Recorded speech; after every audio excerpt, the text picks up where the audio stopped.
If a person was born, lived, and grew up in one town, was talked about in the family, but does not appear in any database, that does not mean they are lost. In most cases, it means you are searching for the wrong person and in the wrong place. This is the truth about you. We analyze real genealogical cases, not using templates, but using documentary logic. Subscribe if you want to search for ancestors for real, not just collect surname matches. I am looking for information about my grandfather, Asher Zalik, son of Moshko Nudman, born in 1894 in Uman, Ukraine, and about my grandfather's family.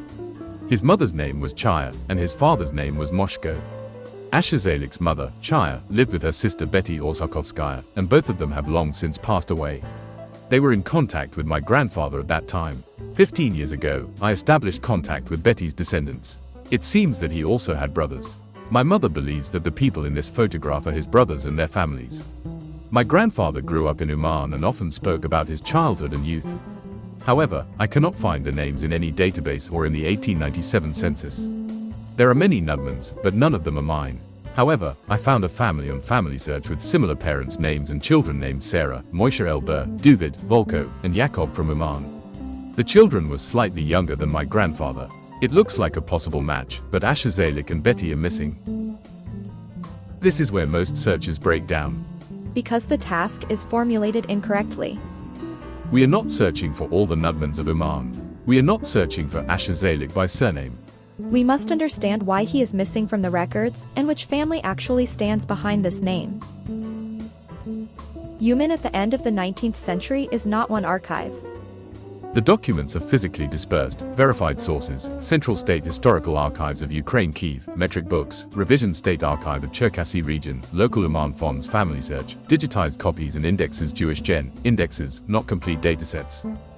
If a person is missing from one system, this is normal, not an anomaly. Asher Zalik is not an official documentary name. In practice, one name in records another name in the family, a third name in everyday use. That is why you must search for the children of Moshko and Chaya, not for Asher Zalik directly. The census records households, not surnames. Concrete steps: search for the Orsakovsky family, search for Chaya, examine neighbors within the same courtyard. A person can be physically present in the town and still be absent from the list you expect. FamilySearch is a pointer, not proof. In practice, matching parents matter more than a full list of children. Missing an older child is typical. First confirm the family, then the individual. Women are recorded more consistently in documents. Concrete steps: marriage record of Chaya and Moshko, marriage record of Betty Orzakovsky, of birth records of Betty's children, witnesses, and godparents. Families are stitched together through women. Surname rarity is a myth. Only structure works. Address neighbors' family connections. A photograph is not evidence. But you can, dated, estimate ages, compare with documented children. This search is not broken. It simply requires a change of angle. If you are searching for a person, search for their mother, their household, and their connections. If you've had a similar case, write about it in the comments.